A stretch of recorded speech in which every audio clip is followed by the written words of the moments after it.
उत्तर प्रदेश में करीब 69,000 शिक्षकों की भर्ती का जो विवाद का मामला है, सुप्रीम कोर्ट ने उसमें बड़ा दखल दिया है। सुप्रीम कोर्ट ने इलाहाबाद हाईकोर्ट के फैसले पर रोक लगा दी है।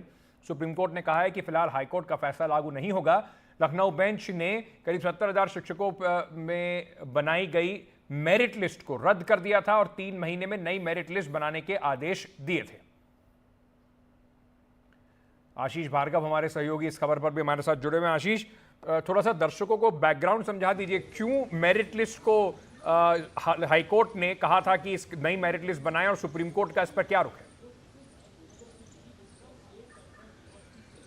जी देखिए, यहाँ पर बहुत सारे सवाल उठे थे और ये कहा था कि सरकार ने जो मेरिट लिस्ट बनाई है वो सहायक अध्यापकों की, शिक्षकों की, वो ठीक नहीं बनाई है। तो इस पर ये सुनवाई चल रही थी। तो वहाँ पर हाईकोर्ट ने कहा था कि नई मेरिट लिस्ट बनेगी 3 महीने में, और ये भी कहा था कि जो आरक्षित वर्ग के जो अभ्यर्थी हैं वो अगर जनरल कैटेगरी में सिलेक्ट होते हैं तो उनको जनरल कैटेगरी ही माना जाए। इसको लेकर काफ़ी जो स्थिति थी वो यूपी में इस तरह की हो गई थी कि दोनों पक्ष जो है सुप्रीम कोर्ट आ गए और दोनों ने इसको चुनौती दी।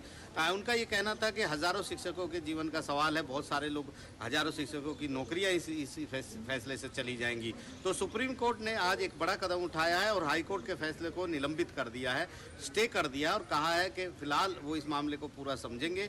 तो अभी ये हाई कोर्ट का ये फैसला लागू नहीं होगा। उन्होंने यूपी सरकार को भी नोटिस जारी किया है, सामान्य वर्ग के जो अभ्यर्थी हैं उनको भी नोटिस जारी किया और सारे पक्षों से कहा है कि 7 दिनों के भीतर लिखित दलीलें इस पूरे मुद्दे को दें। मुद्दा गंभीर है, इसलिए अगली सुनवाई 23 सितंबर को होगी। तो फिलहाल जो हाई कोर्ट का फैसला है वो प्रभावी नहीं होगा और सुप्रीम कोर्ट ने इसमें दखल दिया है। अब सुप्रीम कोर्ट ही तय करेगा कि हाई कोर्ट का फैसला ठीक था या नहीं। जी, बहुत बहुत शुक्रिया आशीष हमारे साथ जुड़ने के लिए।